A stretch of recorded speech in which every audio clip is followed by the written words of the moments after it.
ones and twos.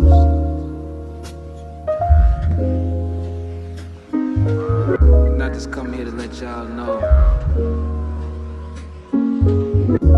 it's about to get real filthy in this mother. Alright, let's rock and roll.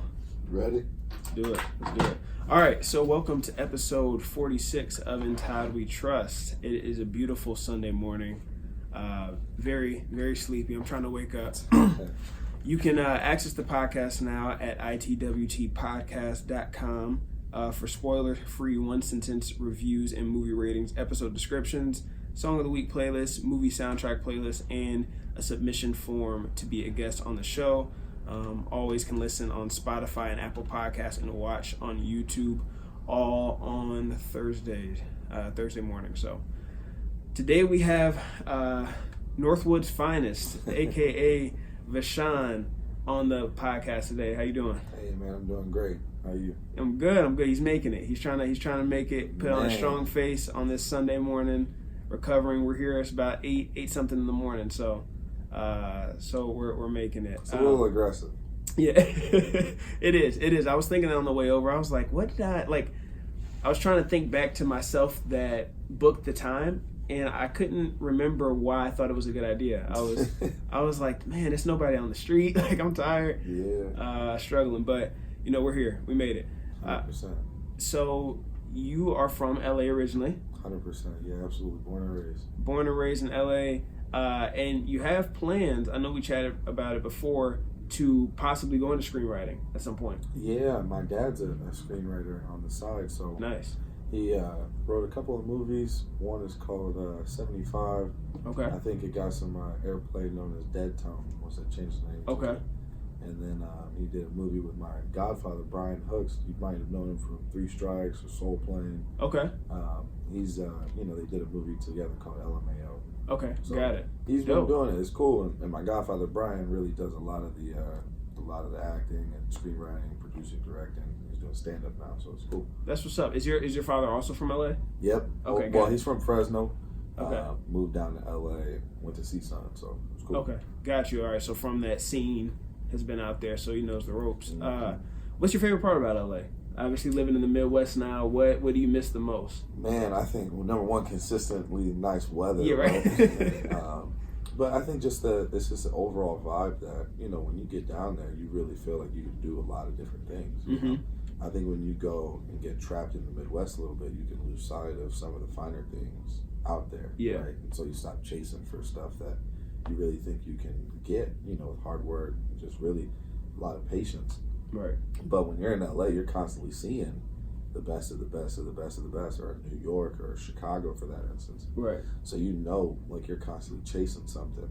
Right. When you get in Detroit, or if you're in like a East Lansing, or when I was up in Midland, it's very hard to forget like what you're shooting for, because all you're seeing every day is small town or not really a thriving city. You know? So Detroit is cool. Yeah. But it's just a little different. Yeah, I can understand that. I think you're right. I think those bigger city values versus Midwest values are a little bit different. Here it's very much getting married, settling down. It's like kind of who can get to that the fastest, as opposed to the bigger cities. It's like accomplishments and accolades and things like that. So I think obviously it just kind of depends on what type of person you are. I know for me, I do like having that push a little bit, like at this point in my life, at least. 100%. And that is the cool thing about LA. For me, LA is obviously not for me. For anyone, it's expensive. So 100%. So I couldn't do a LA until I had that type of money to be able to really live there comfortably, right. Or Chicago, New York type of thing. But I do want to end up in Cali, whether it's LA, San Diego is beautiful. Absolutely. But I do want to end up in Cali when it's all said and done, just because, again, the consistent weather. And then I do like that you have so much opportunity out there. No matter what route you want to go, you are, again, looking at the best of the best. As far as talent goes, and then just opportunity. The opportunity is just crazy in those places. So it's a ton of competition, but again, that is like, iron sharpens iron. So 100%.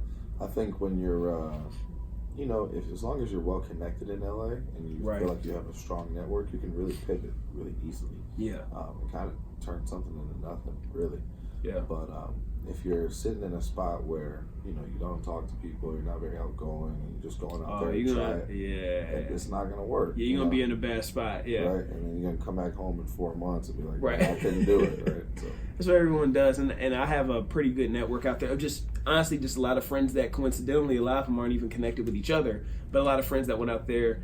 And like one of my friends is a producer out there, but a ton of them that went out there, that, you know, whether it's trying acting or whatever it is, modeling. So it's cool to kind of have that base that if I were to go out there, I wouldn't just be a fish out of water trying to figure it out. You know, obviously there's still an adjustment period, but again, you kind of have a group out there already to lean on. So, but yeah, song of the week. Man, what you got? Plastic Bag by Drake. Okay. Plastic Bag, very, very classic song. You know, him and Future really did something special in there. So I think that's been my song of the week. I've been playing it, this type of weather going on. Yeah. It's been a constant repeat, even for the vibes that's going on now. I should have tried to, I wouldn't have guessed that one, but I should have tried to guess your song of the week because I knew it was going to be Drake. I knew it was going to be Drake, but I should have guessed. And then I should have just had like 3 guesses, like if I get one right. I'm telling you, go check it out. That's just honestly an instant classic with the Drake. You know, him and Future got to come out with a new album. Yeah, you know, I wonder if they will. I feel like it would be well. I mean, anything Drake does is going to be well received. He's cracked the formula. Yeah, he's just. I mean, Drake is Drake. So I mean, anything he does is obviously going to do crazy numbers. But we'll see. It's definitely worth the listen. Oh, absolutely. Yeah, you got to. If Drake drops something, you got to at least check it out. So. I don't think he's made a bad album. You know, I won't get into the Drake debate. I respect his business acumen, how calculated he is, and how talented he is. I will say that. I think all that goes without saying. Yeah, 100%. I can't argue those factors at all. My song of the week is "Body" by Summer Walker. Okay. So she has a pretty good album out. A lot of the songs start to sound the same, but some of them are fire. I will give anyone the business in Summer Walker karaoke. I will throw that out there. The songs, like I said, every song isn't necessarily a banger for me, but the couple that I saved, I think I give Summer a run for her money on the tracks, man. Like, I mean, I ain't trying to hear it. I love Summer. She's got a good play right now. Yeah. She's cracked the code too with kind of her first hitting the singles. Yeah. Had a big feature with Drake, and then now boom, dropped the album. And the album's pretty good, man. I like Summer. She's talented. So, like I said, if anyone wants to smoke with Summer Walker karaoke, let me know. This song specifically.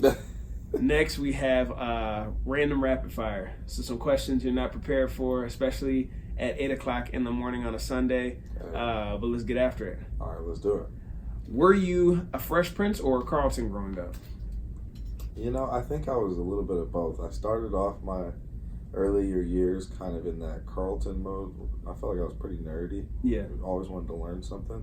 I feel like once I got into like high school, I was like, the Fresh Prince seems kind of cool. Right. I think people like this guy, right? So I like towards the end of middle school, I started really kind of going out my shell a little bit. I was always very nice and talk to people, but as far as like trying to have that Fresh Prince vibe, it didn't get there till high school, and then college it really peaked. Yeah. So it takes time. It takes time, man.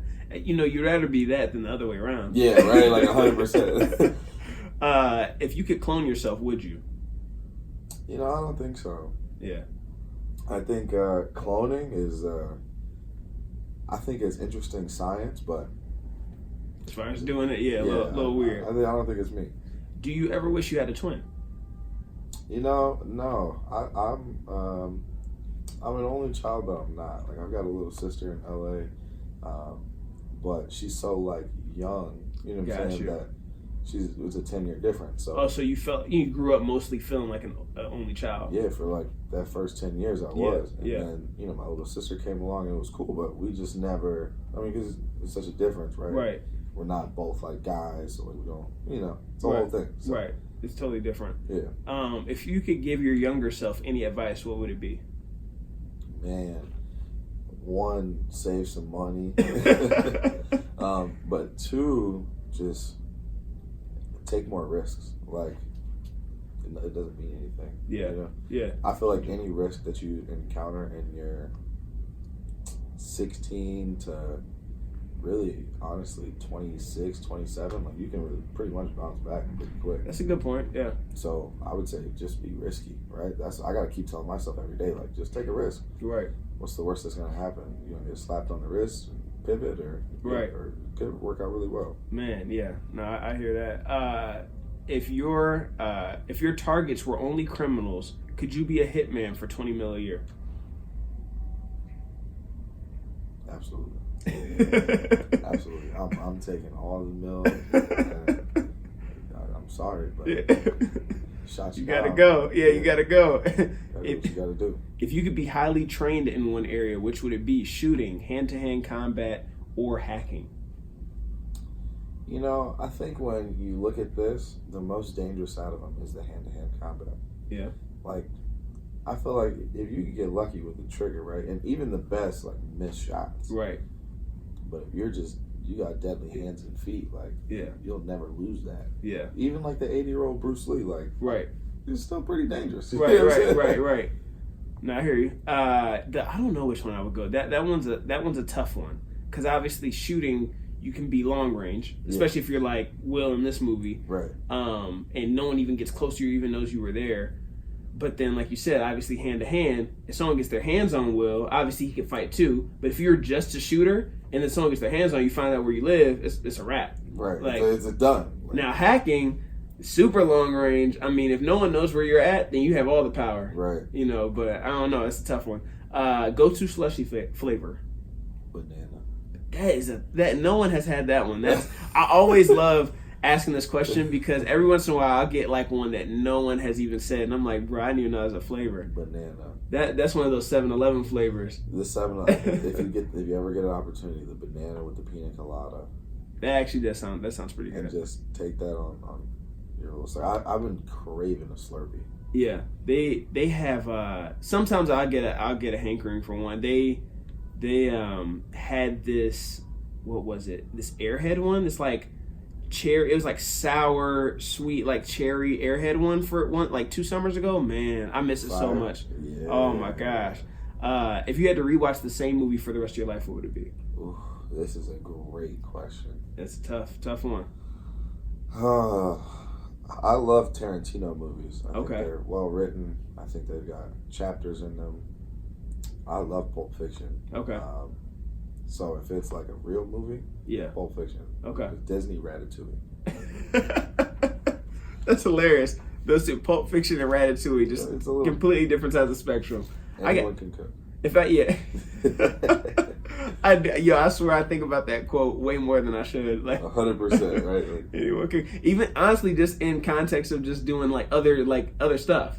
Like when you think about like, yo, anyone could do, like I'll do jobs sometimes and be like, yo, anyone could do this job. Like, I mean, I ain't gonna say that because it's real though. Yeah, but like you look at those job descriptions, sometimes you're like, I'm not really qualified. Yeah. You think of like the job description you could make up for your last job. You're like, oh man, I could really make this sound pretty interesting, right? So, right. Then you get into it and you're like, man, like this someone, anyone, I could have did this in high school. Like I would have struggled a bit, but like I could have got it done. Yeah, 100%. But yeah, no, it's funny. So before we get into the movie, I know I asked you earlier in the week. I don't know if you got a chance to rank Will Smith's top 5 greatest works. Oh wow. And if not, maybe you could think off the top of the head. I for sure with think some off of your. the top. I'm for sure about to think off the top. If you like me to go first, I can, to give you some time. Yeah. All right, I'll give you some time. You're there. So the top 5 I had, and this is not based off of any metrics other than just my own personal opinion. Fresh Prince, I think it's an easy one. Absolutely. On anyone's list. Right. Acting, writing, everything, amazing. Probably will go down as it's my favorite sitcom of all time. As far as the numbers, I don't know if it'll. I think numbers wise, Friends is the number one as far as national. Right. But Fresh Prince is probably my favorite sitcom.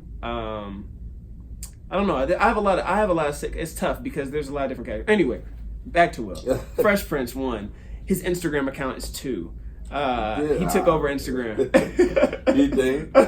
I'm giving this a say. He's been slow on the Instagram lately, but when he first got that Insta, it was popping. It was popping, man. So that's 2. Pursuit of Happiness is my 3. It's quality. Hitch is 4. That's very and quality. then last one is Jaden Smith because I'm a huge Jaden Smith music fan. So yeah, his son. I'm giving it a Wow. Okay, I got you. All right, number 1 for me. I'm gonna throw Pursuit of Happiness up there because I think that's a really quality flick. It is. I think I love the story. I think Will played that role really great. Number 2, I'm gonna go Focus. Very good movie. I think really good dialogue. Will really excels in those type of roles. Number 3, we're gonna go with. We just talked about it. The Fresh Prince of Bel-Air, right? I think you really can't go wrong with how long and successful that show really was. Number 4, I'm going Hitch because that taught me a little game. Like, I was like, you just gotta speak to these women in a different kind of way. So, to be honest, Hitch taught me the game a little bit. And last but not least, number 5. This is a little tough one, right? But I really like the football movie. I'm forgetting the name of it with the CTE when it was like a huge Concussion. Yeah, Concussion. Great flick. I'm a big football guy, but I like the role he played there. Yeah. I think he did his best as far as that goes with the accents and stuff. Like I wasn't too crazy about his accent, but other than that, like the actual film, I really enjoyed the film. It's pretty good. It was pretty good. I thought about throwing Concussion on there because I did think that was a really good film. It was an important film. They had to take out a ton of stuff just out of the NFL fighting back with what the information they put in the movie. So it's crazy that as nuts as that movie was and how bad it made the NFL look, to know that was only a percentage of what actually happened. Which is crazy, right? Yeah. Like these big companies, the NCAA, the NFL, they take a lot of money to shut a lot of people up. Oh my gosh, absolutely. So, yeah, absolutely. It's dangerous. Yeah, any big company, man, like they're definitely going to try to protect their assets. 100%. So, when I went to go see this movie yesterday. Yeah, that was yesterday. Days starting to jumble up. But yeah, yesterday I went and saw this movie. 10 o'clock showing in the morning, first showing. Went to Royal Oak, Imagine, which is probably my favorite theater. It's the same one I went to. Oh, word? Yeah, absolutely. I love that theater. So went there, and I was a little disappointed. I'm not talking about the movie. I mean, the movie I was highly disappointed as well, but I'll get to that in a second. But the theater, always had a good experience there. I go in there, they had technical difficulties. I sat in the theater till 10:26 before the movie started playing. Oh, no. I mean, before anything, like previews, anything, like just blank screen. Came in, hey, we're at technical difficulties. Engineers here. We're going to fix it out. Yeah, so sure enough, 10:26, preview start playing. So we watched a silent preview of the Star Wars preview. It's no sound, and the guy's like sitting up in the corner. Like I'm in the very back corner. I always sit in the aisle. I always sit in the very back. He's right back at like literally my ear, like talking to the guy on the walkie-talkie, like no sound, still no sound. No sound, still no sound. I'm like, all right, yo, like, can we figure this out, right? Right, so, this is horrible. So that was just annoying. So finally, at 10:30, it was 10:33, they got to work. Boom, they just go right into the movie, just skip all the rest of the previews. So I'm a preview guy, 1. 2, I got there on time. So I'm just expecting, like, all right, cool, let me go on and see what's coming up. Previews, yeah, like, chill. Everything. Shut that whole operation down. All down. So it was all bad. So that pissed me off. But you know what really pissed me off still, when things like that happen, when there's ever technical difficulties or someone makes a mistake, whatever the case may be, I'm understanding of that. Those things happen. Yeah. That guy in the theater didn't maliciously say, I'm going to mess up Todd's movie. Like, no, obviously. It doesn't happen that way. But what I would like to see is really good customer service on the back end because of the inconvenience. So it's only 8 of us in the theater. It's a 10 o'clock showing of Gemini Man. So no one's in the theater. It's literally, I counted up 8 people. I think 2 or 3 even end up leaving before they got it working because they just were fed up. Right. come in and say, hey, here's movie vouchers. Hey, this movie's on us. Here's snack vouchers. Here's something. So the fact that none of that was even off, make it right. You know what I mean? So without me having to go in and be the irate customer that has to say, this movie isn't working, I want a free, because I know some of those people left and did that. Right, and got some love. And got some love, for sure. Like the couple people that weren't in there by the end of the movie that left early, I know that they didn't just leave and say, I'm going home. I know they probably went to the counter and said, hey, it's not working. I don't have time for this. Give me my money back. Right. So and make it right. And make it right. Yeah, I want money back, and I want a free voucher, and I want free popcorn. So my thing is, that's a bad look. Imagine Theater. If anyone working there is listening to the podcast, which I'm sure you aren't, maybe one day you'll go back and hear this podcast, and then you'll be like, "Oh shoot, we gotta get this together." But that did piss me off. Afterwards, I kind of just was like, "Whatever." I watched the movie. I went home. But I would have liked to get that, especially as a rewards member too. It's a free rewards program, but I mean, I do go to a movie every single week, so I'm giving y'all a lot of bread. So anyway, just wanted to throw that out there, get that off my chest. Hey, well, first things first. Yeah, I think that hopefully it didn't taint your movie experience to the actual flick. But you're right. Yeah, ultimately, I mean, I don't think it was much. It was gonna be what it was gonna be. Yeah, it's hard to get away from this one. But yeah, so. Anyway, going into Gemini Man, IMDb description, an over-the-hill hitman faces off against a younger clone of himself. Release date was October 11th, this past Friday. Notable cast, Will Smith, obviously, and Mary Elizabeth Winstead.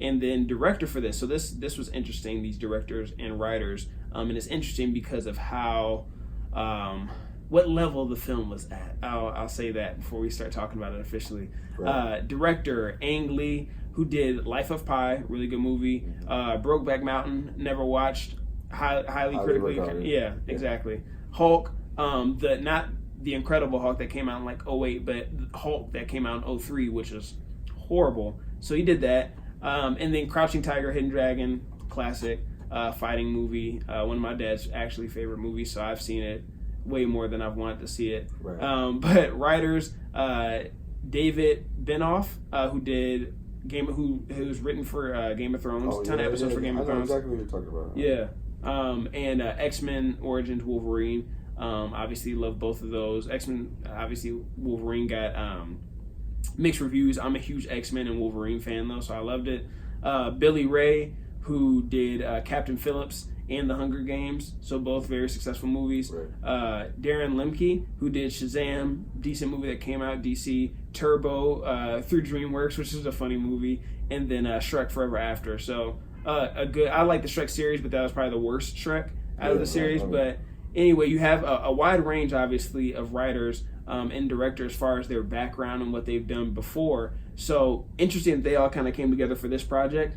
Yeah, really, to be honest, I was surprised Will took this movie. Yeah, I was going to talk about that. Yeah. This is him and with that cast that you're talking about, it's interesting. Yeah, how did they come about this movie? Who pitched it first? Whose idea? Whoever did really sold the potential of the movie. They definitely did. Absolutely. Runtime for it was 1 hour and 57 minutes.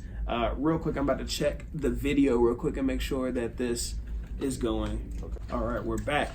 So going into the movie, what were your thoughts? Just looking at the trailer, looking at the cast, all that jazz.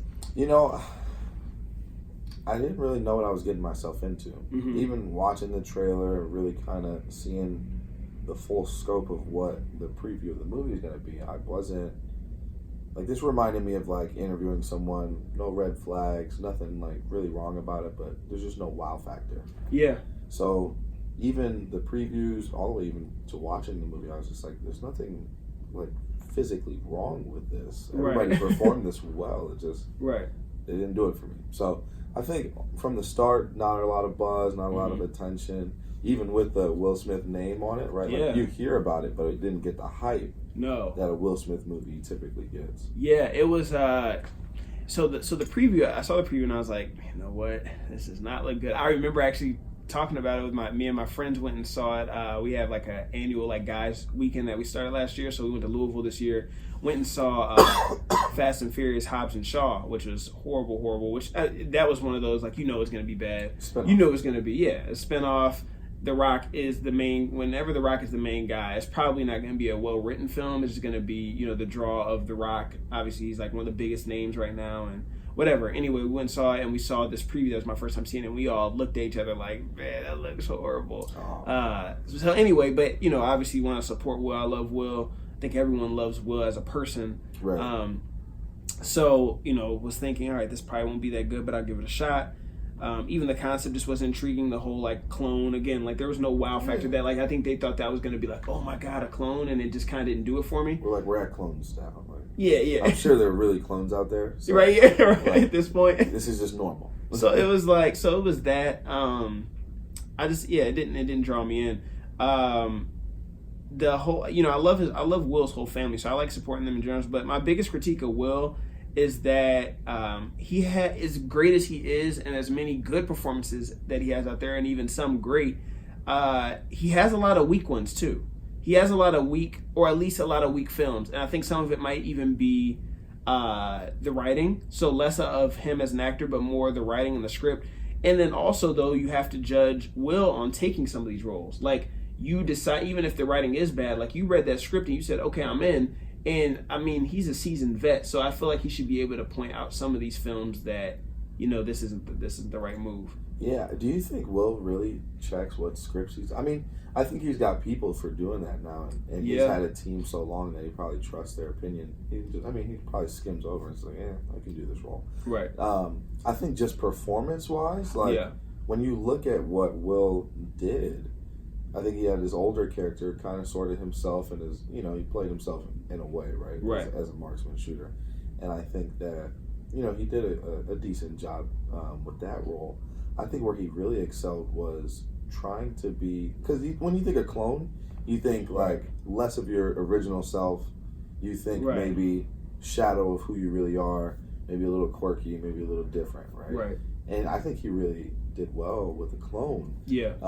I think it was, great performance by Will. I just think overall, just not a really good production. Yeah, it wasn't a horrible job by him. I mean, there were definitely, again, it's that balance of, is it bad acting, is it bad writing? Because there was some lines where I was like, man, that's cornier. And again, I'm like, he didn't write that. I think it would be a little bit different if he wrote it. Speaking of his bad roles, so I wrote down the movies that I felt like were like, I'm like, man, this is not a good one, Will, to have on the track record. That were big movies. So it wasn't some, I think there's a lot of actors I know I mentioned on here when I was reviewing one movie with it was Angel Has Fallen. I was talking about Morgan Freeman, and I think he has like 120 something movie acting credits, which is insane. But in that, I'm sure he has a couple where you're like, that wasn't that good, Morgan. You know what I mean? At that 120, 120 something. Like, he's got about some in the teens, 20, that you're like, you know what, that was a forgettable performance, or a movie we never even heard of that came out that maybe even went was in theaters for a quick minute, maybe an indie film that we never saw. So I understand that happened. You take a lot of roles, but Will doesn't take a ton of roles. Like, obviously he's a big name, he's in a lot of stuff, but he's not one of those, as big of a name as he is, he's not one of those that's in 120 some films. No. I think Will's at a point where he's got to be passionate about it. So whatever he went into with this movie, he drew his focus towards it. Do I think this was his like bread and butter? No.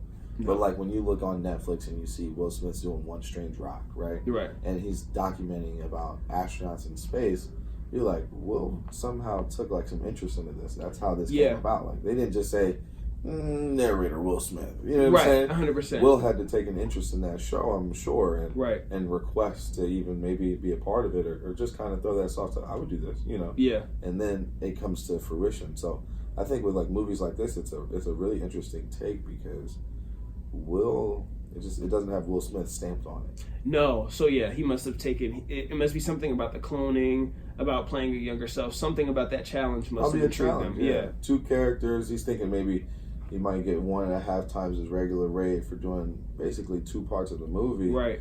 And I would assume he got paid really well for it, and just said, you know what, I can do this, and watch me because I'm Will Smith. Right. See if I can do it. And that's a tough thing. I think we see some actors who have done that multiple times, whether it be like an Adam Sandler has done the playing 2 different roles thing. Eddie Murphy obviously is famous for doing that, and having, whether it's like Nutty Professor or Obviously Dave Chappelle for his there's some people, mostly like as I'm naming them comedians, who have done this very successfully, playing multiple different people in a movie. But it is a challenge. So maybe it was that. Maybe it's just kind of like, hey, let's see what I can do. But like Bright, I felt like not Will's best take. It wasn't horrible, but it for sure was, once again, one of those interesting films that Will had to have taken an interest in. Something, yeah. Netflix. I know Netflix is throwing a lot of cheese out to artists and stuff to really get their own like Netflix original. Yeah, they're trying. Netflix special. Yeah, absolutely. They've put billions into that. I was researching. They've put billions into producing their own content over the last couple of years. So I get it. And like Collateral Beauty. That was another. Will has a lot of, again, it's like not horrible. Right. Collateral Beauty was not a bad movie, but it was one of those. That was kind of cheesy. That was a little cheesy. I actually haven't seen that. You haven't? No. It's worth watching. Okay. It's definitely worth. It's not trash. It's just kind of one of those. Okay, Will. Like, all right. One for me that makes this list is Focus. I'm not seeing. It's a great. I really like that flick. It wasn't for me. Again, not a bad one, and it was one that I think maybe. I do this sometimes, and again, for people who have listened to the podcast or listened to multiple episodes, you can pick this up about me.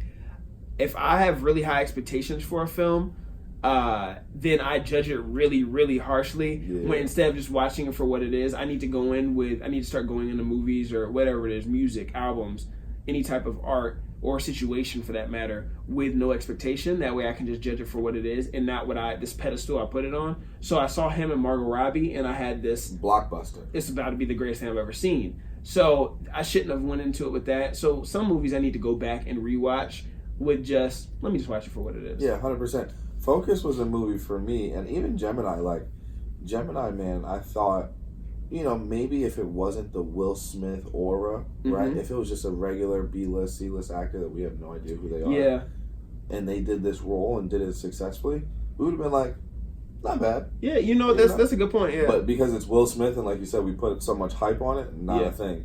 So Focus, for me, I love Margot Robbie. I think she's great, right?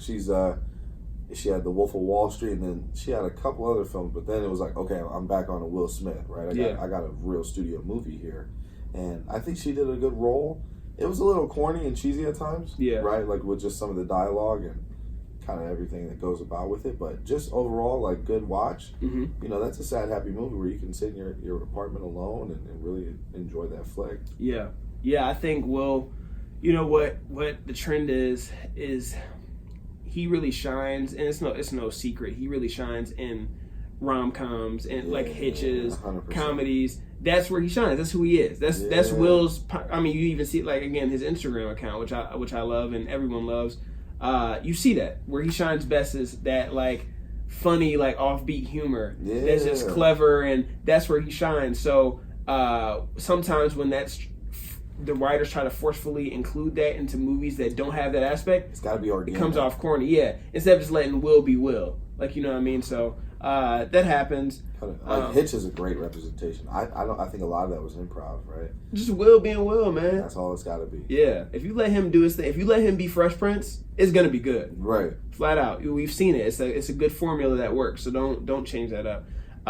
Also, doing some research, I didn't know that he was a producer on ATL and Secret Life of Pets. So I'm sorry, not Secret Life of Pets. Secret Life of Bees. Oh, okay. Which also is a good movie. But then ATL is a really good movie too. And I just didn't know. Just two random ones, just fun facts out there about Will. Great flick. Yeah. If you ever get a chance to go to Cascades, do your thing. Do your thing. That's a throwback, and it was one of those just like great coming of age movies. I really enjoyed that, as most people did. I think some of the films that Will comes out with, I would respect more, like some of these like Collateral Beauty and things like that, if they came from, like, if he started his own studio, like almost like a Kevin Hart, like, hey, these are like Will Smith Studios, and you give him some slack for, okay, man, you're going out, you're doing your own thing. It's tough getting it going, getting the right writers, paying these people. That wasn't the greatest, but we're going to support it anyway. So the fact that he's doing it through other places, again, begs the question, like, what did you see in this film? What was it that really drew you in? But getting to this actual film and his acting in this, Will plays. He definitely is typecast. Again, not typecast. I think he seeks out roles that are like this, where he's the either hero or he's the cool like anti-hero, where he's not necessarily a villain, like almost like a what is the Hancock. Yeah. Where obviously he's not a villain, but he's kind of like that anti-hero type of character, but he's still very cool, heart of gold. That's, again, he likes these roles. I think that actors a lot of times will identify with roles that are similar to themselves. Right. They see themselves in some way in that role. Right. Those are when you find the best roles for you because it's so organic. Absolutely. So he's always cool. He's always a cool guy. Same thing with Denzel. Even if Denzel's a villain, he's still cool. Like, he's still a guy that you want to be, right? So I think even with this, obviously he has the, he's a hitman, but he's only taking out, as we see, he's very clear about only taking out bad guys, quote unquote bad guys. So we say, right? So we say, right? So quote unquote bad guys, and has a conscience, has a heart. Goes back and saves people that he doesn't necessarily have to save, even if it's at risking his own safety. So we see that in him. Again, very prototypical for a Will Smith role. He had the fresh old guy fade. I kind of get sad seeing Will with gray hair. Yeah, like, man. Really, Like it's gonna end at some point, and that just hurts. But I do want to age like Will, man. He's a nice guy to watch age, right? Because when we were growing up, it's like, okay, we see Will looking good, Fresh Prince, right? Yeah. And then you're like, okay, well, I'm starting to see it, right? Right. So I think if you go watch Hitch, you're gonna be like, man, this is young Will Smith, and he's really like 30s, right, mid 30s, and you're like, man, look at this young Will Smith right here. Yeah. You saw Gemini, man. I was looking, I said, I can see Will's aging. Yeah. Right. He's getting older. That's not a good take for us because I want, like actors like Morgan Freeman, they really got their prime like probably like 50 years old. You know what I'm saying? Like, right. We don't know what Morgan Freeman really looked like right. prior to like when he was 50, right? Right. We know what Will looked like, so yeah. It's interesting to see like where he's gonna go in his career from beyond this. Will has rapped, acted, done dance, comedy. He's done a whole bunch of a whole bunch of stuff. He's done it all, man. He's really a Renaissance man. So his aging, man. I hope I age like Will, but again, you can see his aging. You can see the gray and the beard, and even not in the movie. I think they might have added. I don't know if they added a little touch of gray just for the effect, but not a whole lot. Will 50 something years old. I know they said 51 in the movie, but I think that he's actually about 50. Let me let Will Smith age. Look it up. Yeah, he is 51. So I thought that was perfect. Right on the money. Yeah, so he's 51 years old, and I look at that and I'm just like, I think I'm gonna have the fresh old guy fade when at that point I'm not gonna do like a lot of hair on the top, just get the low ball fade with the gray going, and just staying in shape, man. I'm trying to create those habits now so that it doesn't get tough, later on. And obviously, growing up playing sports, you can relate. It's not anything new. Like if you go to a gym, you're not lost. Anyway, obviously by no means. But I do want to start getting in, like, all right, let me get some routines now that, like, Monday through Friday I'm doing, because at 30, 35, 40, I'm not going to want to, like, pick it back up and be like, let me get back to what I was doing at 20. Yeah. I'm not going to lie. It's a struggle to, like, get into, like, a real routine every day. Like, I told myself early in the year, and, I mean, damn, it's already October. Right. Like, I was like, I'm going to wake up, I'm going to, do my daily meditation, right? I want to read something early. But that requires you, like, number one, first to get up early to have the time before, your job or whatever you do to really kind of have that me time. Mm-hmm. And then if you don't get that me time in the evening, well, then you're always playing catch up, right? So I think that, ultimately for me, my dad was bald at like 25, right? Yeah. So I'm like every day looking in the mirror like, hopefully this is not happening, right? I got full head right now, but we'll see in a minute. Yeah. And then really the biggest thing is I'm going to have a touch of gray. Yeah. Like, I like my beard the way it is, but as soon as I get it to come in on this little spot, and I start seeing a few grays, that's going to be a good look for me. Oh, man. That salt and pepper 40 is going to be real pepper 40. That's the thing. As long as it's gray and I still have hair. Like, I don't want to be a balding gray, but the gray, you look distinguished with the gray if it's coming in still and you keep it. Seasoned, right? Look like you're not raw. Right. Right. Oh, man. See, and the thing for you, you actually were an athlete throughout college. So I think that there's always this somewhat hanger, and you graduated at 18, right? Yeah. See, I think athletes a lot of times have this hangover or this burnout after sports where it's like, I'm not trying to do anything. Like I know, like especially, you know, whether it's like football where there's a lot of like pounding, or swimmers where it's very strenuous, or gymnasts where it's like, I don't want to see a gym. I don't want to see a weight for 2, 3, 4, 5 years. And then naturally the competitor comes back and you're like, you know, let me get back into it. And then, you know, I'll see some people, whether they get addicted to doing something else. Because, you know, sports, you know, if it's taking up that amount of time throughout your life, a lot of stuff is an addiction. Like I know, like running is an addiction. You get that feeling, again, runner's high, that's a real thing. Right. But just, again, as a football player, yeah, it's like, okay, cool, yeah, I'm not trying to wake up now.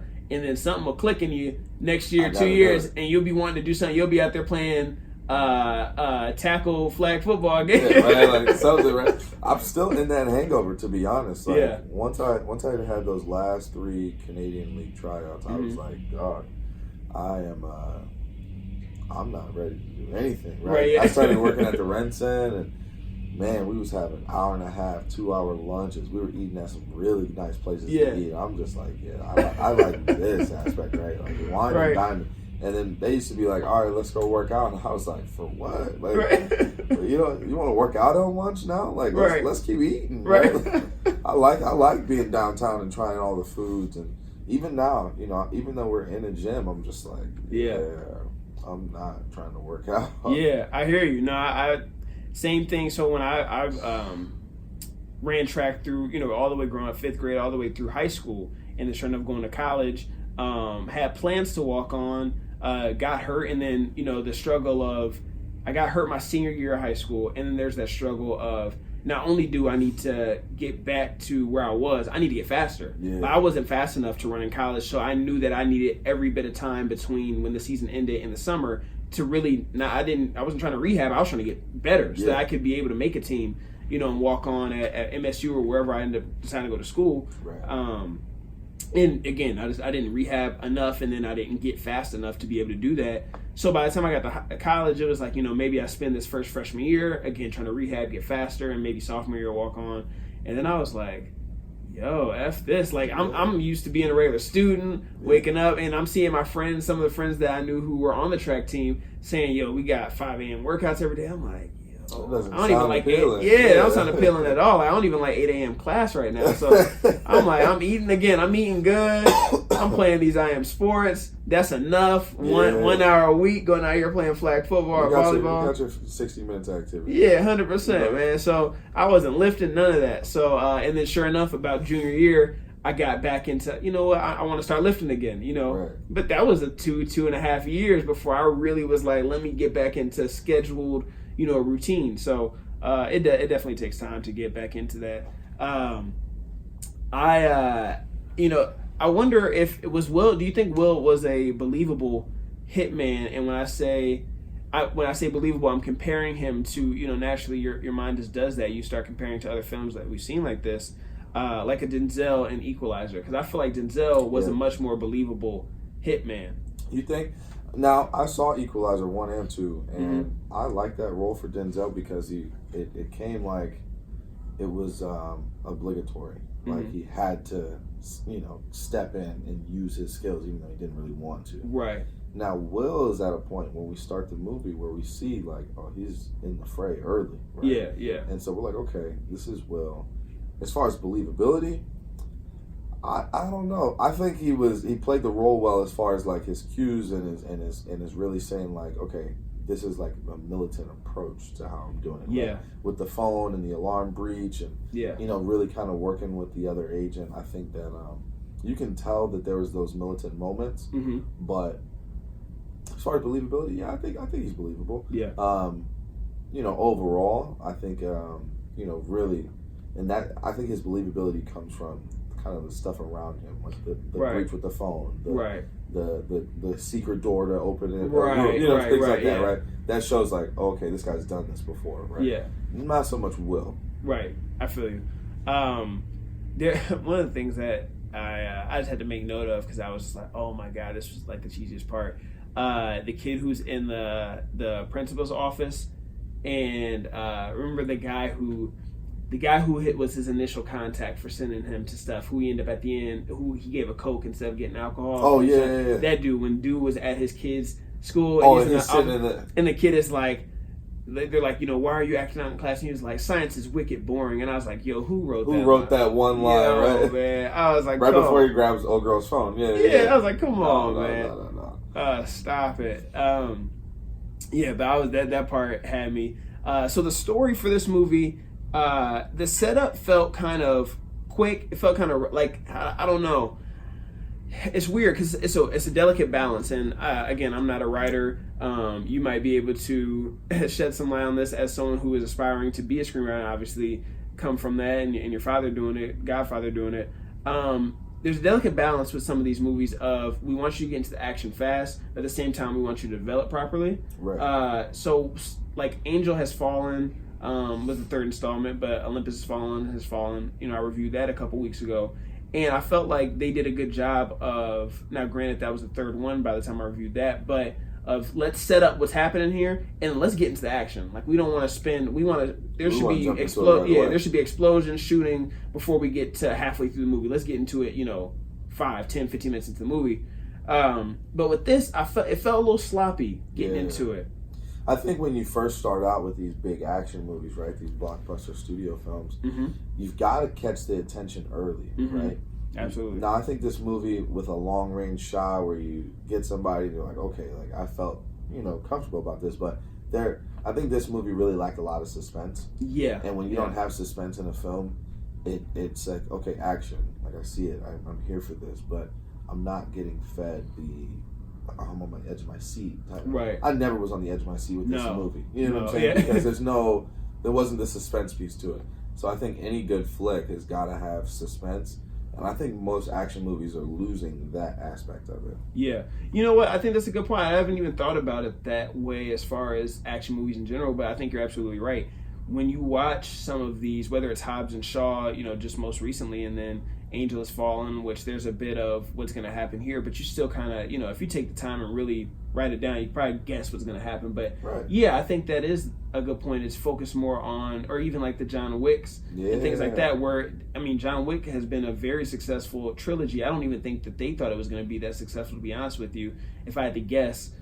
But that's been wildly successful, and there's not a ton of suspense. It's just action, a lot of fighting. Right. So they're focusing more on choreography, CGI, things like that, as opposed to the actual story and definitely the suspense part of it, That's the story really is what it is, And so for people that really don't understand that piece, they're looking at it like tasks. Like, okay, we have to have X amount of action scenes. We have to have X amount of dialogue, right? We've got to have funny moments. So they're like scripting in these things. Yeah. When you let it happen organic and just try to tell a really good story, that always, I think, overcomes kind of what you want to accomplish with your budget and where your film is. And suspense really does a lot of different things for you, but it just always redirects the audience's attention, right? So when you've got moments and you can create those pockets of suspense, it doesn't have to be a lot, right? It doesn't have to be a full-on suspenseful movie. Right. Just pockets of it throughout the movie really do a really good touch for things. And that's why Tarantino, I think, is really successful with his action flicks, because there's a level of, this Tarantino twist. There's something coming, right? Yeah. So his first few movies, like you didn't know that, right? But once you see Tarantino's films, you're like, there's a twist coming, and I'm ready for it. Right. Yeah, that's definitely true in his films. I wonder, too, how many times are they going to do this government agency betrays you or sets you up thing? Like, you see it here. You see it with Angel Has Fallen.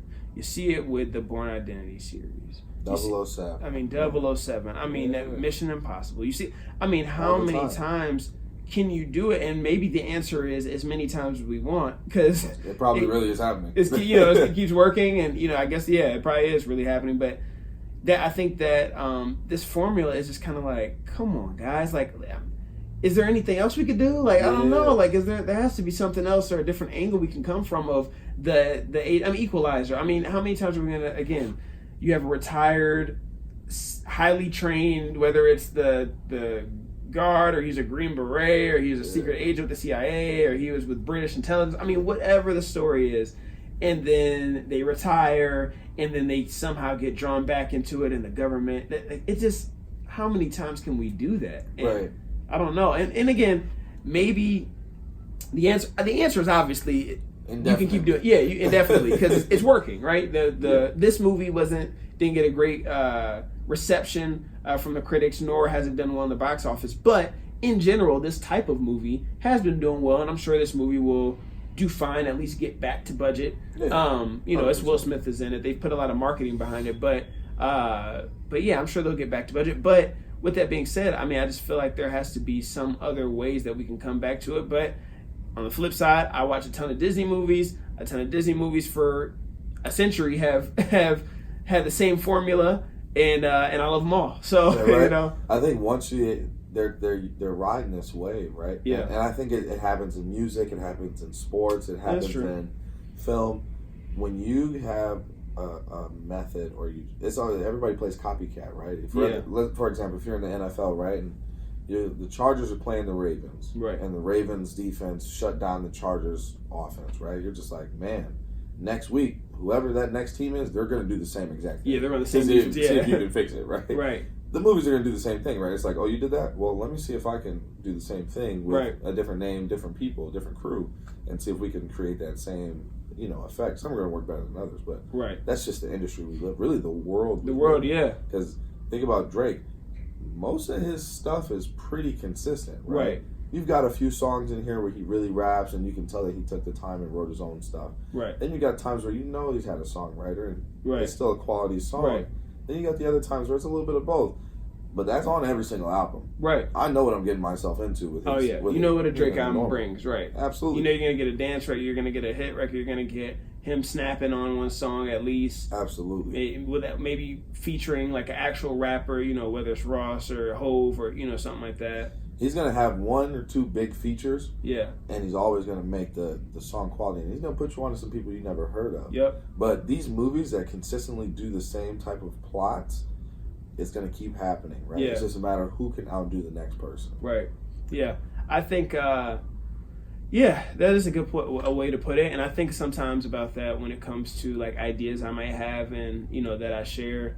I mean, even like business ideas. Like if I'm sitting chatting, we were chatting before the podcast, and I've had conversations with some people, and they'll say like, "Man, what if I steal it?" Or like joking around. I'm like, honestly, I wouldn't be like, Yeah, I wouldn't hate. I wouldn't hate because it's like, I mean, one, I'm not the first person to think of it. Yeah. There's billions of people in the world. I'm a fool if I think I'm the very first person to ever think of this idea. Yeah, right. That's one. Two, the biggest thing with any idea is execution, as we're talking about with this movie. 100%. What makes this movie different from the Bourne series, or what makes this movie different from the Olympus Has Fallen series, Equalizer series, whatever the case may be, is execution. Yeah. So 100%. you can have the same idea, same thing with sports. Yeah, everyone could try to run the same defense. Everyone could try to run the Patriots defense, but who's going to execute the best? The Patriots. 100%. You can look at it even with these new scooters, right? Yeah. There's a first to market always. So somebody creates the idea. Right. You've got Bird, right? Bird comes out. They said, we're putting scooters everywhere. It's a whole thing. Yep. I'm like, okay, scooter. Then not even a few days later, you see a Lime scooter. Right. And you're like, oh, well, a copycat, right? There's a second to market. Uber and Lyft, right? Right. Like, I see what you're doing here.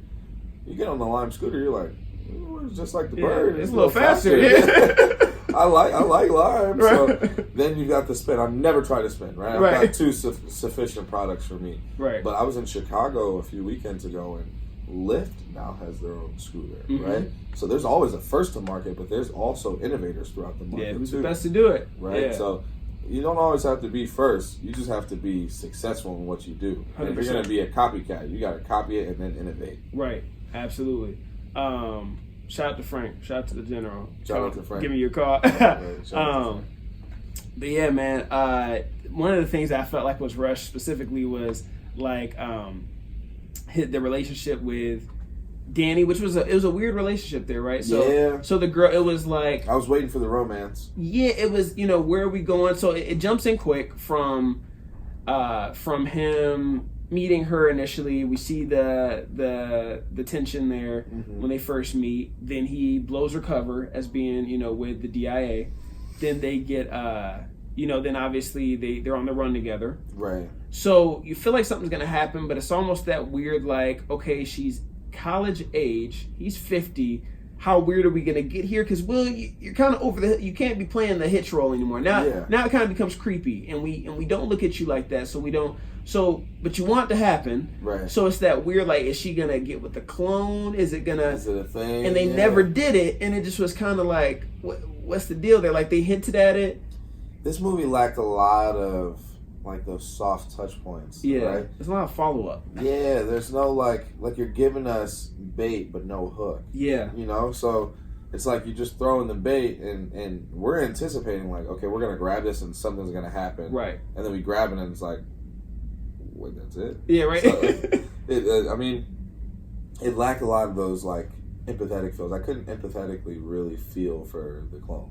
I couldn't feel for the girl really. Like those things I didn't have a lot of empathy for. Right. Yeah. Now Will, a lot of years of service, I can be empathetic towards that. A lot of years of service, feel like you got played, you don't even know how long you've been played. So you can feel for those type of things, but now you're bringing this other stuff into the mix, and if you don't set that suspense and that relationship and that time, you'll never feel like the empathy that you're supposed to feel for the characters as they write them, you know? Yep, I agree. The clone, as much as they tried to play up he had been lied to and he didn't know who his real father was and all this stuff like that, you know, he had been thinking that this guy had adopted him and all this stuff.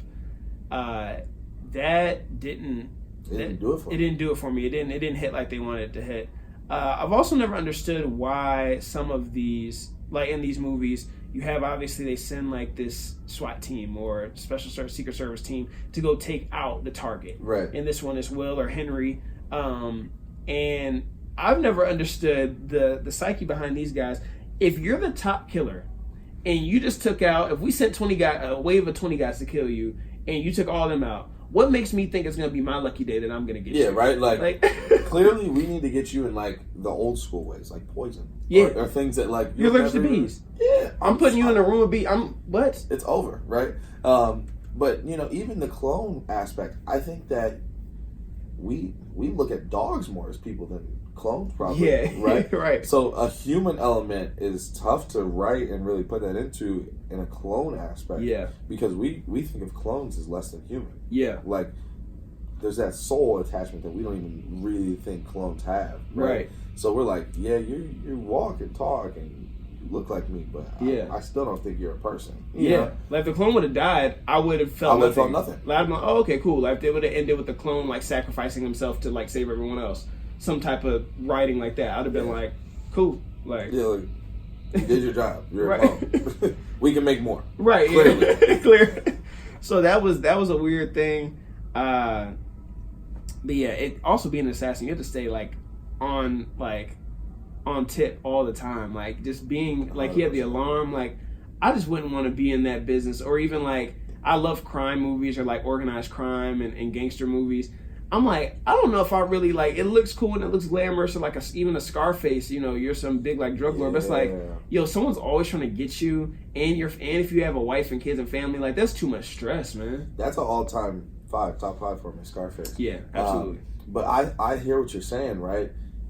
You've got to be on guard all the time. Yeah. Right. And I think that when you're dealing with these type of movies and these type of characters, you have to feel that. Yeah. Right? You have to feel the stress of doing that. And this role didn't do that for me. No.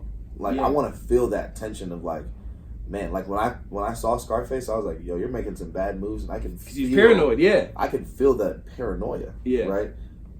We don't feel anything here. No. Yeah, you don't... Yeah, I definitely didn't feel it here. And, yeah, in those movies, you do see that. You see the... Because that's naturally what happens. You start to crack under that paranoia. Mm-hmm. Scarface, it happened. Godfather, it happens. You start making rash moves and it starts biting you in the butt. And, you know, I mean, obviously we're naming two of the greatest films of all time. But give it a little bit of slack. So you're not going to get that type of writing for and directing for every film. But I want to feel that, because that's what's going through my head. You know, he has the alarm that goes off in you got to be stressed, man. Yeah. You got to be stressed. I saw that and I was like, oh, this is another technology. But I didn't feel like, man, all of a sudden, like, another breach. Like, I feel that, right? Yeah. You didn't feel it. No. There's a couple moments specifically that made me shake my head. One was Will being smacked in the face by the motorcycle tire. Oh. And, bro, I was like, yeah. He got smacked in the face by the motorcycle Just that tire. whole scene where I was like, it looked he's so pulling cheesy. out a knife. Like, Yeah. Okay, like, no. Like, bro, you were just on a motorcycle and you think I'm about to be nervous because you pulled out a butter knife? Like, come on, bro. Like, he, when he got smacked in the face by the motorcycle, show me a human that gets smacked in the face by a motorcycle and just comes away with like a burn mark on their face. Like, bro. It doesn't happen. Come on, man. And he revved those bro, yeah, what? Like, a motorcycle bike, bro. You got at full force, got smacked across the face, bro. You don't have whiplash. You don't have a neck brace. Like, something's going to happen. You know. Like, come on. Like, if it was the clone, then I'd be like, okay, maybe they put some juice in them. Yeah, like, you right. know, something. First off, I realized that cloning in this movie is totally different. You had to have a surrogate that like actually gave birth. You think clone, most of the time you think clone. Yeah, right. Instant, right? Like this one was birthed and groomed. So it was just weird to begin with. Yeah, and they like mentioned it and they didn't like who's the surrogate? Like, they didn't go back to it. There's a couple things they like, again, like you said, debate, and they just didn't like no follow up. Yeah. Almost like a Game of Thrones, like don't even get me started on the end of Game of Thrones, bro. I'm so hot. That's what it was. They threw that big plot twist, and nothing. Yeah. So man, let's put like the Game of Thrones prequels that they're about to start doing now that are in production of I guess some of the battles that happened leading up to that we hear about throughout Game of Thrones, but happened prior to Game of Thrones with the Targaryens. I'm kind of like, I don't care. Like I know how it ends. It means nothing. It means nothing now. Like I know how it ends. So the pre stuff doesn't matter. Like it isn't. So I don't know how that's gonna go. It'll be good flicks, but I'll watch just because. But it's something to talk about. But I'm like, it doesn't matter. It's like watching. Like I can't watch old sports, and obviously there's a whole channel, ESPN Classics, that has them. I can't watch old sports of games that I've already seen. Really? Like, it's a weird thing, man. I can't. I feel like if you don't know like the background to it, 100%. Yeah. Because it's still new, but like you can easily go look the score. Yeah. But like I think if you watch USC Texas in 05, that might be the greatest football game ever played. And you know Texas wins, but there's so many points in that USC game where you're like, they really should have won this. There's certain, I know. There's certain points, like there's certain, okay, maybe I should say it like this. In those, I could watch the highlights. Like I could watch the, like, that's a crazy play. Like, how did he, like, some of those things where it's like, man, that dude is an athlete. Like, how did he pull that off? Like, how did they blow that coverage? Things like that. But just like the suspense, like the whole thing with sports is knowing how it ends. So even games that sometimes I'll go back, like if I missed a game, let's say like, I think I might have had a preview party or something for work where I missed maybe the back half of a game. Sure. So then I watched like the game in 30 minutes joint. Like I was like, okay, let me just see how this played out. Right. Something like that. But if I've seen it, like if I've gone to a game, it doesn't like, do it for you. I can't. I don't know. So it's definitely a me thing because obviously a ton of people feel differently. There's a whole channel for it. But yeah, man, I don't know. I can't. I'm with you to an extent, right? Because I think that like you've got those one-off situations where you're like, this is a good game. Like, I could watch this, right? But don't put on just some random game from the 80s and expect me to be like, well, this is great, right? Even the big ones, the Super Bowl with New York and New England, right? Yeah. You're like, I know how this ends, but there's the catch, right? On the top of the helmet. You're like, that's a great play. Right. It is what it is. So some of those highlights are huge. There's also with this that was just made me shake my head, and part of it is because of my own fear, very personal fear of flying. That's not everyone. Everyone doesn't have that fear, but I hate flying, and it's funny because I fly all the time, especially for my last job. I've said it before on here, but it was like 35% travel, so I was flying literally like every other weekend, going to different places. But yeah, ton of sky miles. Love that, man. Good Delta.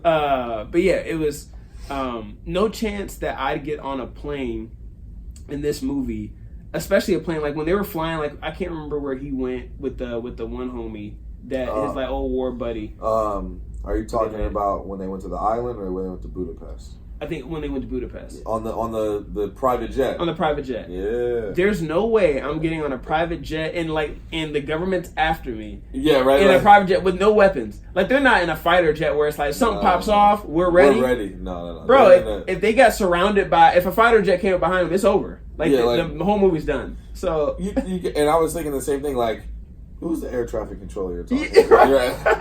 How do you know you're not in the midst of like hitting another? And they got a tracker on them, right? So it's like, bro, they could have. That was the point where it's like, and the dude knew, like, yep, they're about to land in Budapest. Take them out in the air. Literally send a drone up there. Shut it down. Right? Yeah, you can shut all of this down. Just take them out, get them down the ground, and you're good to go. Yeah, he can fight, but he can't fly. Yeah, right. So it was I didn't even think about that. I was, and again, it was a lot of those thoughts came from my own fear of flying. So then I was thinking of like, and again, on a flight, when you have anxiety on a flight, and that's the only place where I really get anxiety, is you think of everything that can go wrong. Yeah. The entire flight, no matter how long the flight is, whether it's a 45-minute flight or a 5-hour flight to LA, the entire time I'm on the plane, I think of everything that can go wrong. And it's just the paranoia. So again, when I even watch movies where someone's flying or hear someone flying, I think, oh man, what could go wrong? So I feel like if I was a spy, oh my God, I would never fly. And think about this though too, right? You got people like you said, that's a huge population of the world that has anxiety about flying. Yeah. Play on that. Right? Yeah, right. I easily could see a 51-year-old hitman who just, he's got his regimen, he's got his routine, but he for sure does not like to fly. Right. You could have played on that and just added that element, and that creates empathy. Because there's a big segment of people who feel the same exact way, you know? It's just, again, being creative. Again, just going back to the creativity and the way you write, and then what separates some of these films from others that have the same general concept. Other thing that just was, this is probably the biggest thing, this is the last thing that I was like, this just doesn't make sense. When he got him when he shot him with the bee venom, and he's like gasping for air. So you're telling me you're a Secret Service agent or a spy, whatever he is. You're deathly allergic to bees, and you don't keep an EpiPen on you? Oh my God, I'm glad you brought that up. There was 2 moments in the movie where I thought Will should have been dead. Yeah. Like, no ifs, ands, or buts about it. Right. The bee venom for sure. Yeah. And the number 2 when they had that big machine gun. Bro, and the light show? Yeah, and I'm like, there's a billion bullets in here. You mean to tell me not one grazed him? Bro, it was going through the walls. Yeah, I was like... He dodged all of them. He didn't even get... Again, not even a single point where he got remotely touched. Yeah. Like, the first 5 minutes of Bad Boys 2, you can tell Martin Lawrence gets shot in the ass. It's a whole thing, right? Right. You mean to tell me Will Smith with a billion bullets can't get shot? Not even in the leg, the thigh? Something, bro. He's got to take something. In the arm, right? Like, I can see if he's just like, you're right. I got shot in the arm, but like, we're good to go. Right. This man just got nothing. Bro. Like, it was nothing, man. It was literally like a counter. It wasn't even a full, like, cement wall. It was a counter that they were hiding under, and they crawled up out. They got, like you said, that thing was coming. It was a light show, literally. It looked like lasers in the film, which was like a super cheesy looking moment. Right. On par with the motorcycle scene. But, like, I just was like, what are we doing here? Will should have played the lotto 100 times if that's the case. Right, right, exactly. Going back to the young Will, so the clone, the fact that, so something that I thought was, they did this for a reason, as a storytelling device, but he was called Junior, right? Yeah. And he had the white father, and which was so, you clone me and then you name him after yourself is just super disrespectful. Like, just a whole lot of reasons, right? Like, I think that's the most egotistical thing you can do. That's so disrespectful. If a dude clones me and then names me after him, bro, I'm gonna be so hot. I gotta kill you. Right. I gotta kill you. Like, if nothing else, even if, like, you weren't trying to kill me, like, if I just found out about that. I gotta make that happen. Yeah, it's a wrap. So I think this definitely was a commentary on, like, the white savior type of thing that you see in movies or films sometimes. Right. Where, you see some white people feel like or make it seem as though they're doing an act of service when it's actually self-serving. So you see that here. You hear that when the father makes the statement of, I thought I was making the perfect guy. Like, Henry didn't have a father. I gave you a father. I gave you stability and all this stuff like that. Right. So very much seeming, again, it coming out, okay, this is more about you. This is more about your own path and your own experiment more than it is about helping other people. Yeah, I think that when you go into, I mean, a lot of white people do that. When you go into a full-on thought process of helping people, you want it to be. It's almost like you've helped so many people in such a long time, where it's like, okay, now this is about me and my legacy, right. So now it's a comes full circle, right? This guy's like, no, I help people. My legacy is now going to be in this clone, right? And so it's funny how that happens, right? But white, black, and different. Yeah, there's a lot of people that you start off with a cause maybe for the right reasons, right? Maybe to take out criminals and help people out and get bad people off the planet, right? Number one, who are you to play God? Right, exactly. And then number two, right? How is your endeavors going to a point where you really feel like you can make change, right? Mm-hmm. So some people are so focused on making change and doing it in a way that asserts themselves even more that they lose sight of the change they're trying to make. Yeah, I think that's very true. And you, again, like you said, it's not in here in this specific movie. It was kind of the white savior thing, but yeah, you're right. It could be any race, background, demographic, whatever. You see that all the time where people will do acts of service out of very selfish reasons, whether it started that way or morphed into that. Who knows? Who's to say? But yeah, unfortunately, you see that a ton of times. Yeah. But yeah.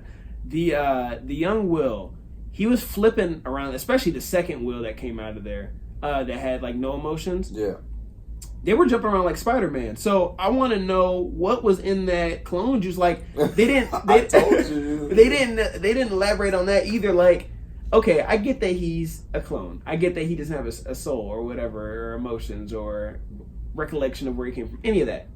But how does that automatically give him the ability to jump like Spider-Man? Like, I just need to know how he can, feeling no pain is one thing, but jumping off a 2-story building, whether you feel the pain or not, your legs are still broken. Like, your shit still hurts. Yeah, like. So, yeah, you might not feel it, but you are now limp. So, I don't they need to elaborate. Like this second guy that came, he's getting shot up and stuff like that. Like, if I hit a vital, whether you feel it or not, your arm can't move. Like, if I shoot you in the shoulder, hey, whatever, we might numb it. But like that doesn't mean that all of a sudden like boom, your shoulder's just ready to go. It doesn't work that way. So they need to. So if they were to, and all they had to do there is just say like, yeah, and we added some type of morphed him with like an animal or some, I don't know, something to where he is now invincible or something like that. Yeah, right. It also it goes back to that clone thing, right? Yeah.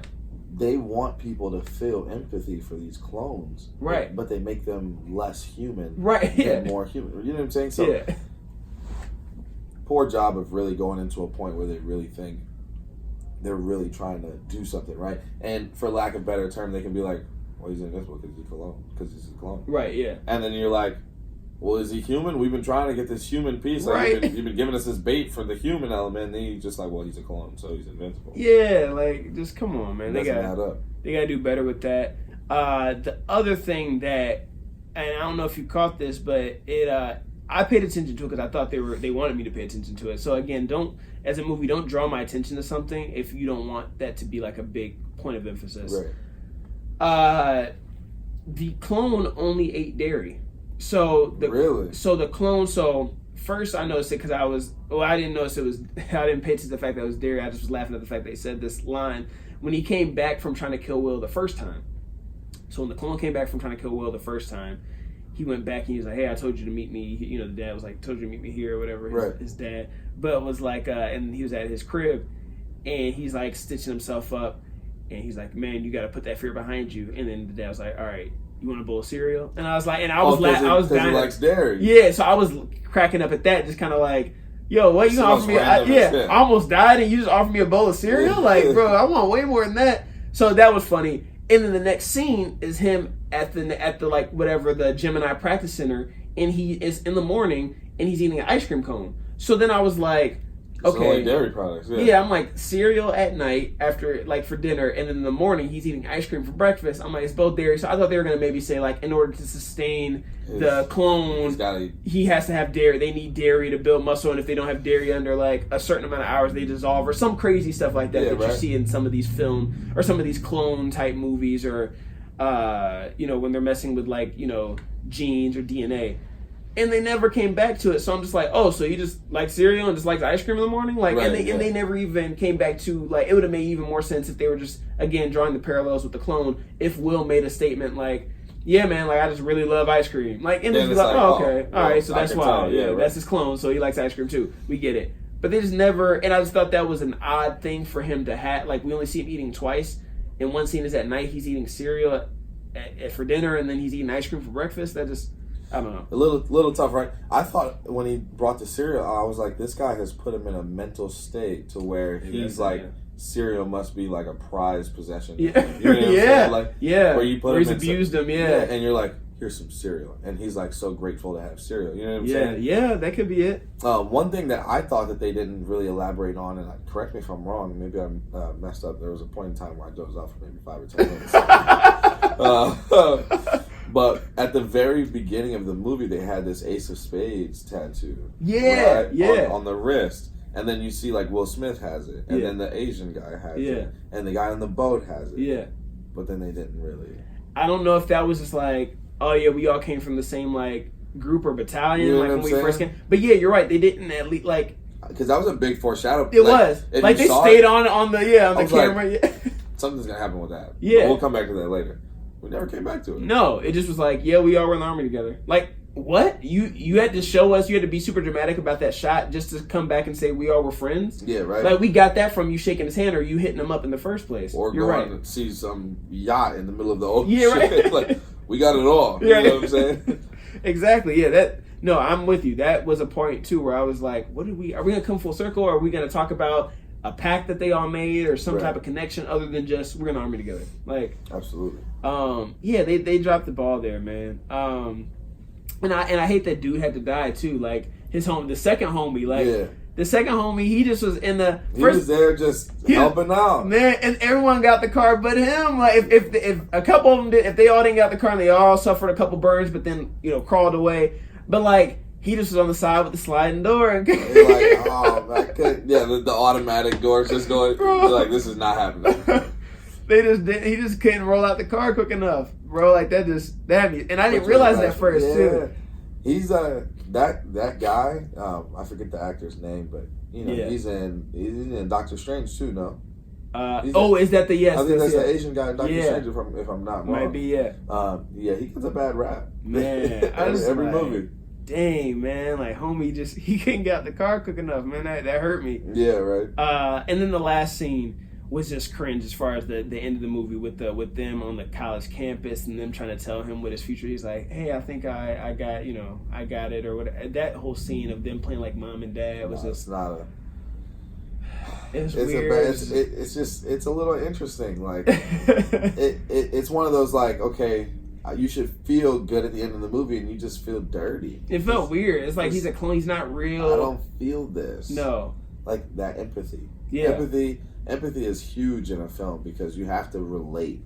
Yeah. There was no point in time where I felt like I could relate to any of the characters. No, it was unnatural. It just was. Again, I almost feel like the son that he didn't know about would have been more of a thing. That would have made more sense. Like, we could be like, okay, like you didn't have any because we still would have liked Will. Yeah. You keep his likability. You create a backstory. Yeah. Clone with just no love is like. It's really weird, no understanding where he came from. He was kind of raised in a hole.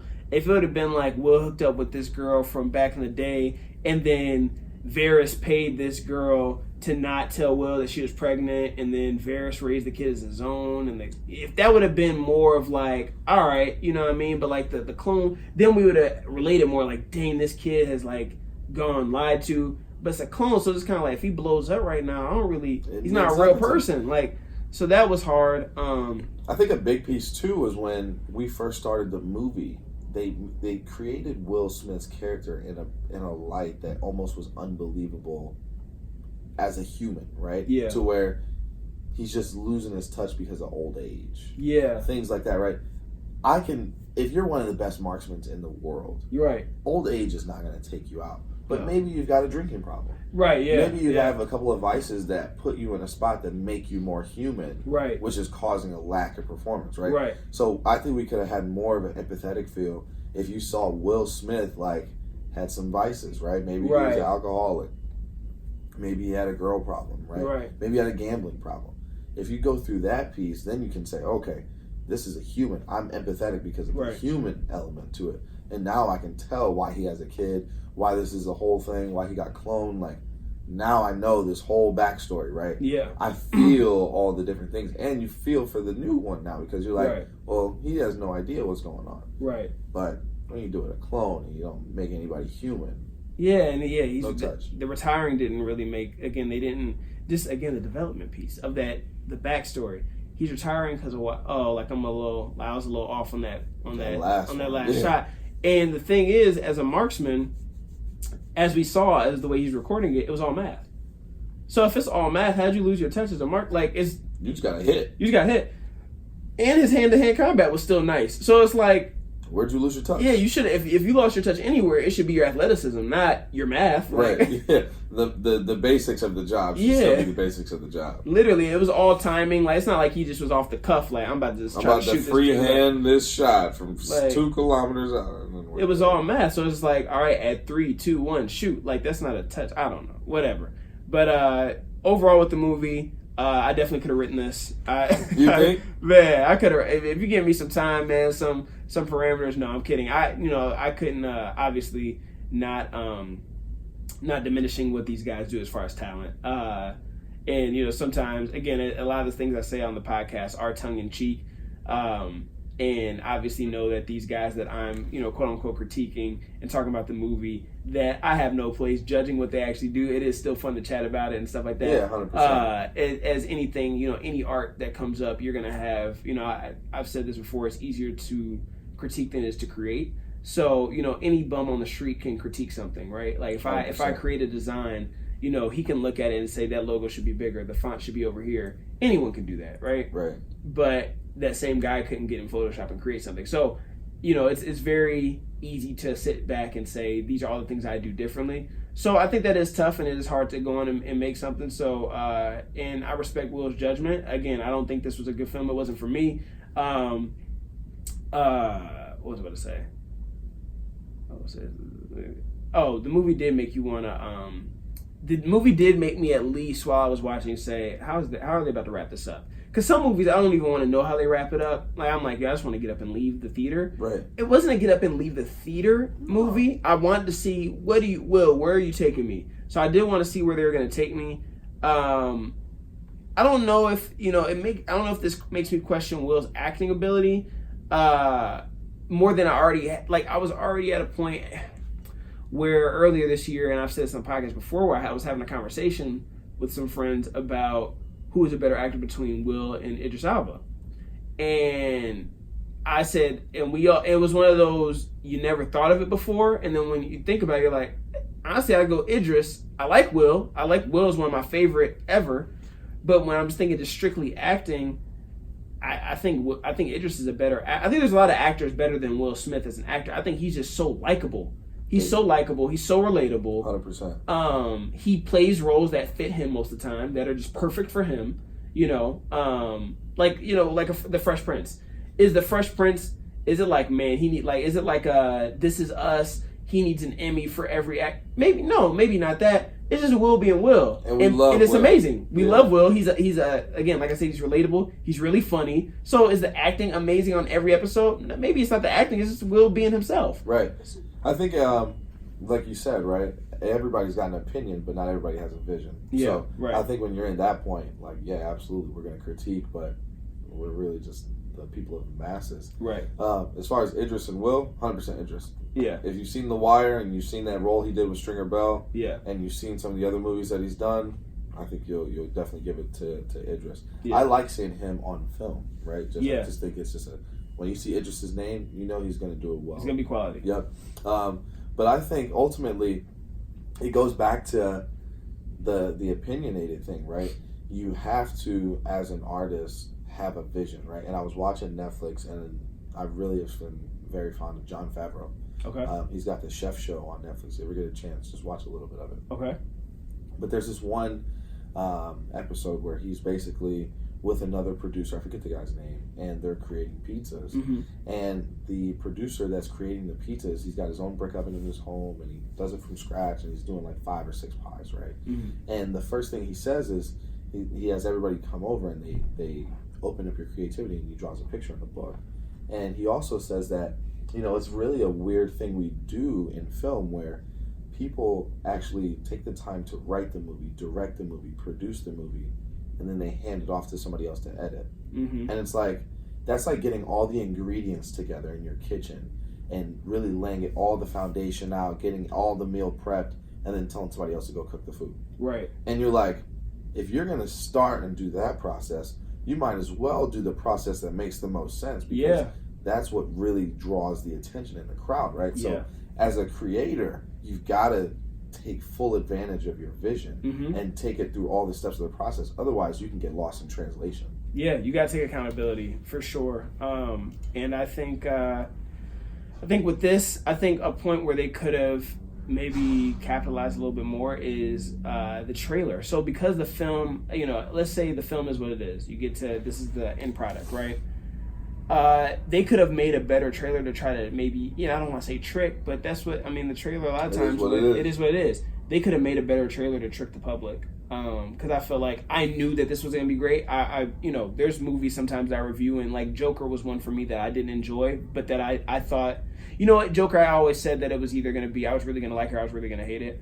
And I really didn't like Joker, personal opinion thing. I think that you should still go see it because I think it's just one of those. Yeah, I gotta go check it out. Yeah, definitely worth going to see. But yeah, with this one, I knew it was going to be bad. Was going to go see it and review it anyway because I knew it would be a bigger movie and it's Will Smith in it, so it's going to, people are going to know about it. But yeah, they could have, they could have tried to trick us. Prime example, 2012. Remember back in the day when 2012 came out? Yeah. You saw that trailer and you were like, oh, and it was right around the time. I gotta go see it. For the hysteria and everything. You were like, maybe they know something we don't. Right.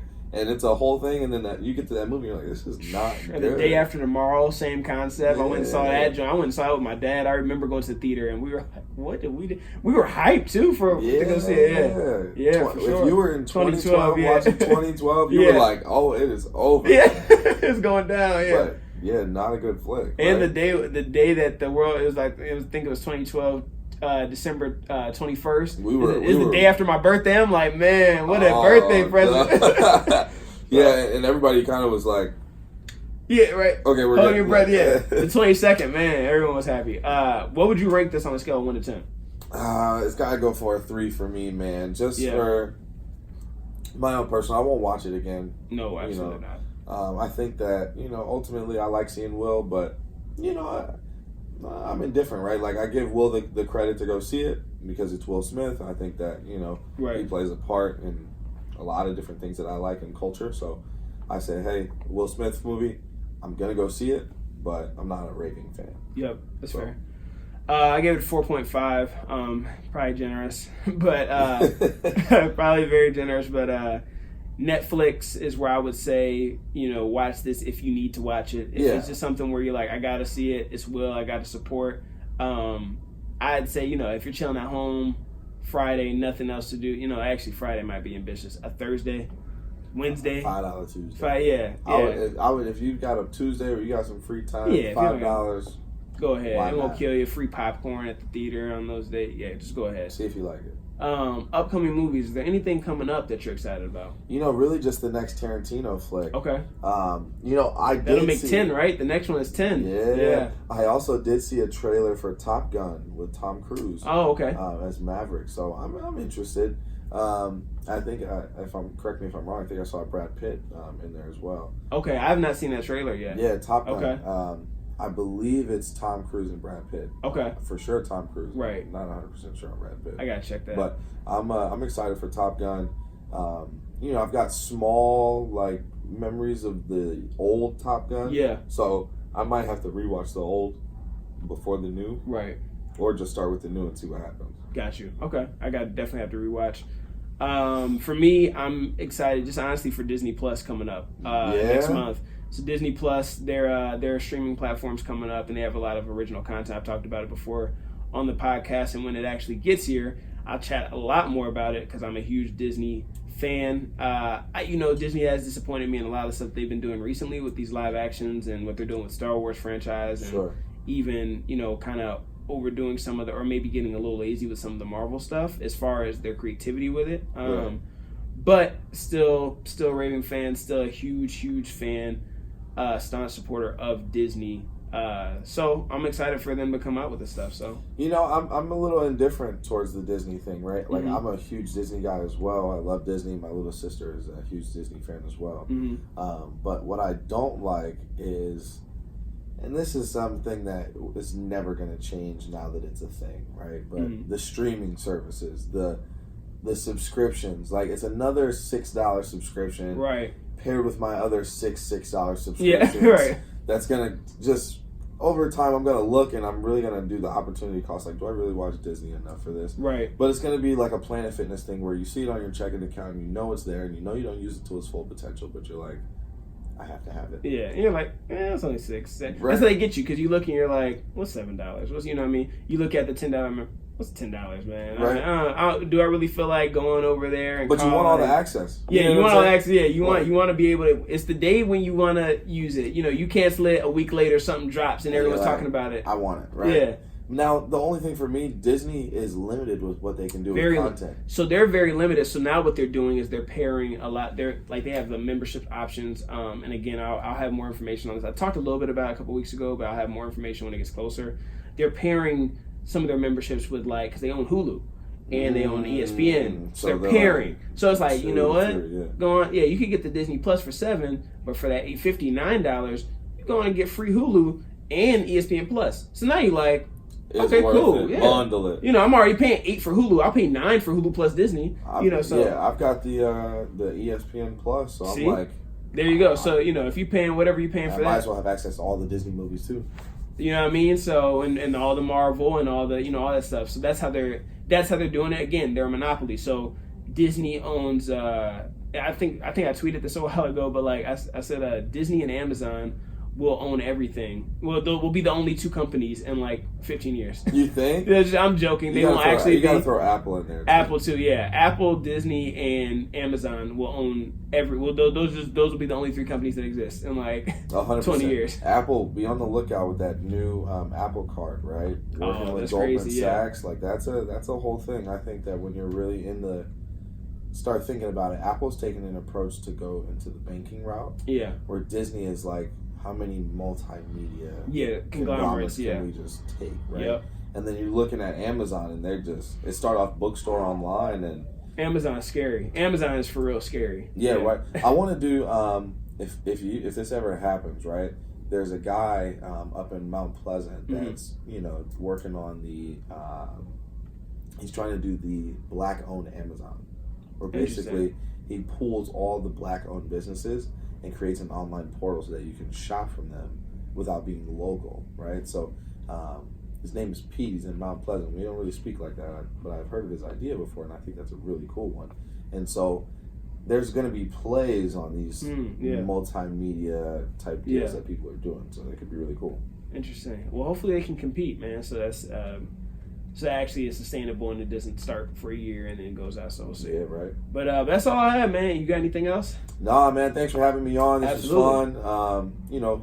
I wish we could have picked a better movie, but yeah, it was good. and a better time. But I think we're awake now. I think as you listen through, you probably listen to the beginning. We probably sound like this, and then you get to we the picked end, up 100%. All right, well, appreciate it, everyone. Thanks for listening. Until next week, peace.